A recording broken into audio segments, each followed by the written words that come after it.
Every single day, thousands of homeowners flush something down their toilet that has no business going anywhere near a drain. And I'll tell you, most of them have no idea they're setting themselves up for a backed-up sewer line and a repair bill that could run into the thousands. After 3 decades in the trade, I've pulled things out of pipes that would make your head spin. Today, I'm walking you through 12 things you should never, ever flush down your toilet, including one at number 8 that a lot of folks over 50 were actually told to do by their own doctors. And stick around for the bonus tip at the end, because it'll change how you think about your toilet forever. The first thing on our list, and honestly the worst offender I've seen in the last 15 years, is so-called flushable wipes. Now listen, I don't care what the package says. I don't care if it says flushable in big green letters with a picture of a happy toilet on the front. Those wipes do not break down the way toilet paper does, not even close. Toilet paper is engineered to start falling apart the second it hits water. You can test this yourself. Drop a sheet of toilet paper in a glass of water and drop one of those wipes in another glass. Come back in 20 minutes. The toilet paper will be mush. That wipe will look exactly the same as when you dropped it in. What happens in your pipes is those wipes travel down the line, hit a bend or a rough joint, and they catch. Then the next one catches on that one. Then grease and waste start building up on the pile. Before you know it, you've got what the guys in the trade call a fatberg, and you're looking at anywhere from $300 to $5,000 to get your sewer line cleared or even replaced. I've snaked lines where I pulled out a ball of wipes the size of a softball. Municipalities all over the country are spending millions every year clearing these things out of city sewer mains. Do yourself a favor. Use them if you like them, but put them in a small trash can with a lid right next to the toilet. That's all it takes. The second thing you should never flush is cooking grease, fats, or any kind of oil.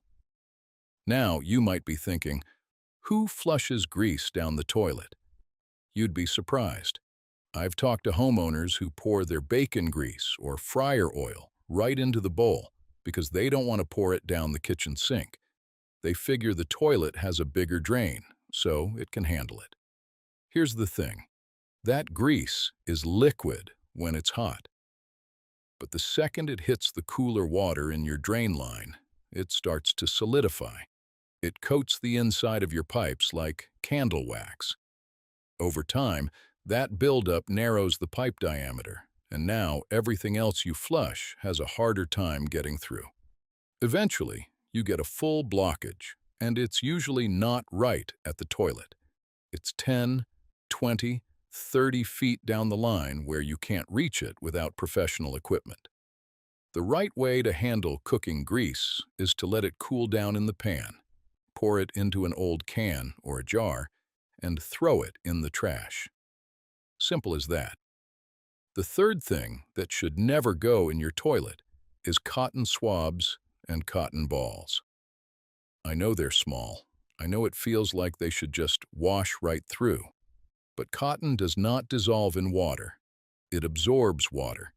It gets heavier, it sinks, and it sits right in the trap or at the first bend in your drain line. One or two might pass through without a problem. But this is a habit, right?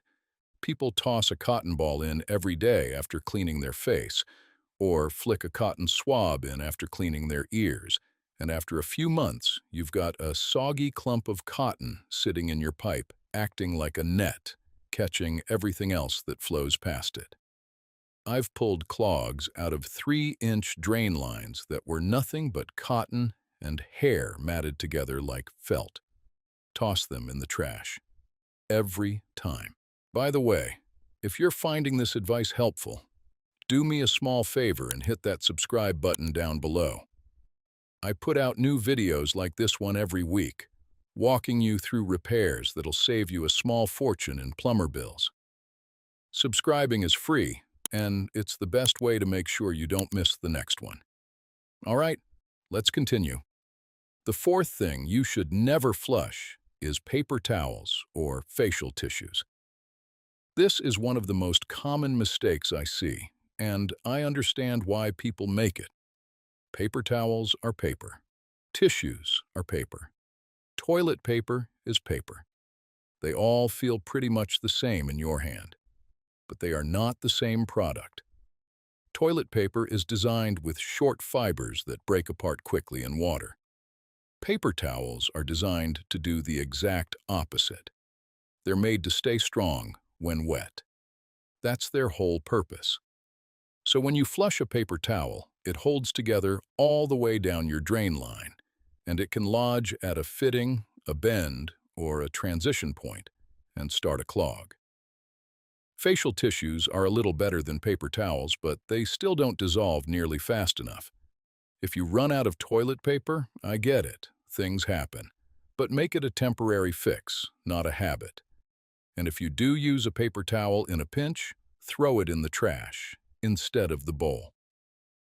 The fifth thing on our list is feminine hygiene products. I'll be straightforward here because this is a practical conversation about plumbing, and there's no reason to dance around it. Tampons and pads should never be flushed. Tampons are designed to absorb liquid and expand, which is exactly the opposite of what you want traveling through a 3 or 4-inch drain line. They swell up, they get stuck, and they cause serious blockages. Pads are even worse because they've got a plastic backing that will never break down.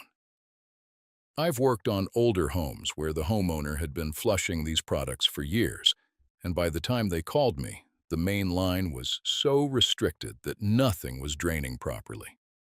Every bathroom should have a small covered trash can. That solves the problem completely. The sixth thing you should never flush, and this one surprises a lot of people, is dental floss. It's a tiny little string, right? What harm could it do? Well, dental floss is usually made from nylon or Teflon. It's non-biodegradable, which means it will never break down in your pipes or in a septic tank. But the real problem is what it does once it's in the system. It wraps around things. It tangles around the components inside your septic pump. It winds around pipe joints and creates a framework that catches other debris. Think of it like a fishing net inside your plumbing. One strand does nothing, but flush it every day for a year, and you've got a real problem building in there. I had a customer once whose septic pump seized up completely, and when we pulled it out, the impeller was wound so tight with dental floss it couldn't spin. That repair cost over $600. Keep a small trash can in the bathroom. You're seeing a pattern here. The seventh thing that should never see the inside of your toilet is cat litter. Even the brands that say Flushable on the bag. Here's what happens with cat litter, especially the clumping kind. It's designed to absorb moisture and harden into a solid mass. That is literally its job.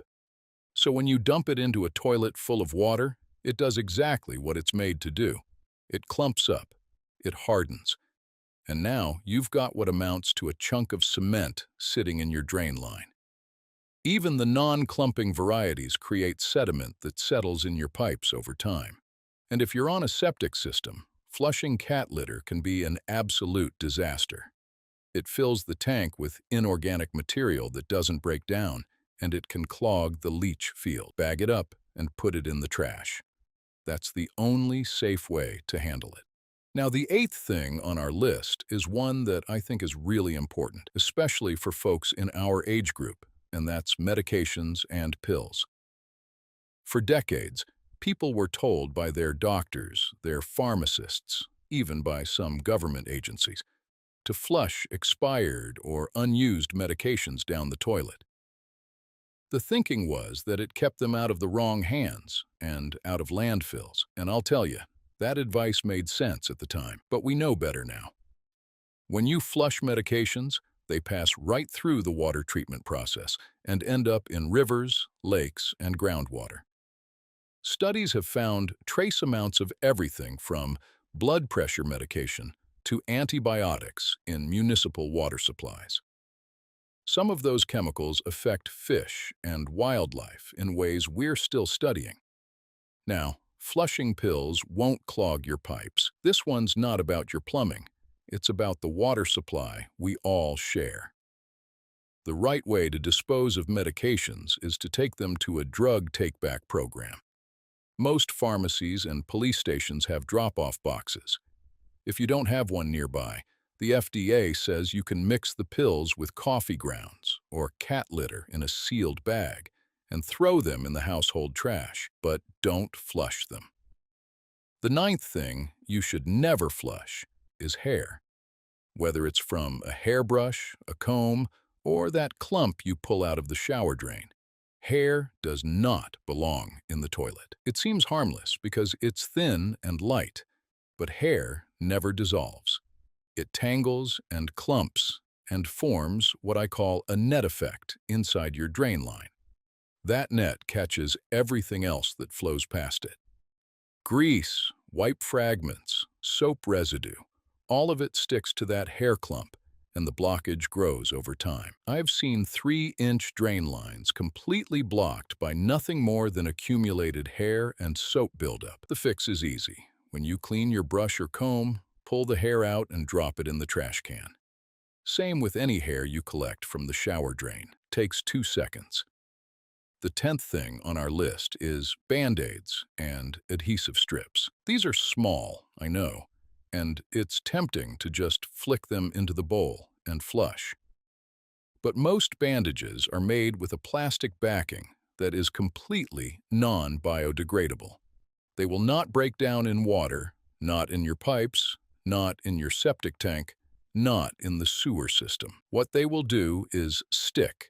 That adhesive doesn't stop working just because the bandage is in water. Band-Aids stick to the inside of pipe walls. They catch on rough joints, and they create little speed bumps that slow down flow and collect other debris. One Band-Aid won't destroy your plumbing, but a habit of flushing them over months and years absolutely contributes to buildup and blockages. Peel it off, fold it over, drop it in the trash. The 11th thing you should never flush is cigarette butts. I know this is a common habit, especially for folks who smoke in the bathroom and figure the toilet is a convenient ashtray. But cigarette filters are made from cellulose acetate, which is a type of plastic. They do not break down in water. They can sit in your drain line, in your septic tank, or in the sewer system for years. Beyond the plumbing issue, there's a chemical concern.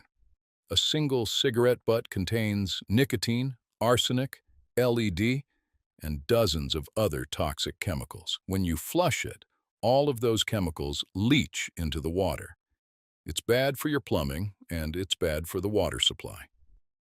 Use an ashtray or a designated container and dispose of butts with your regular trash. The 12th and final thing on our list is diapers and baby wipes. Now, I know most of us aren't changing diapers at this stage of life, but if you've got grandkids visiting, this one matters. I have personally seen a homeowner try to flush a diaper.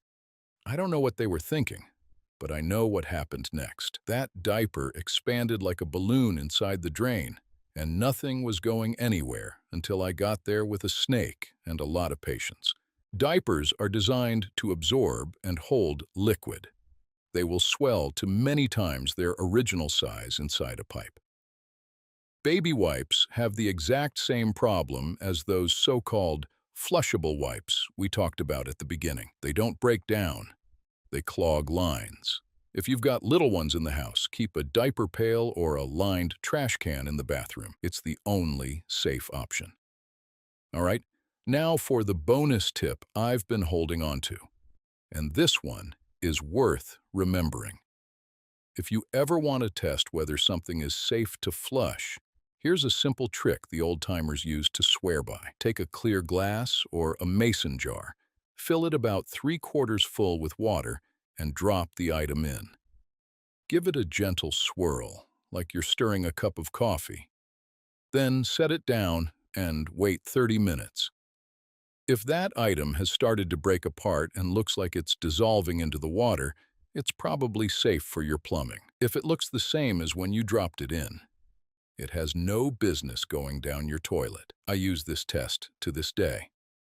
I've shown it to dozens of homeowners over the years, and every single one of them was surprised by how many things they assumed were safe actually held together perfectly in that glass. Your toilet is designed to handle three things: human waste, toilet paper, and water. That's it. Anything beyond that is a gamble with your pipes, your septic system, and your wallet. That's how my Uncle Ray taught me, and that's how I'm teaching you. Before you go, if you got something out of this video, do me one last favor and hit that subscribe button.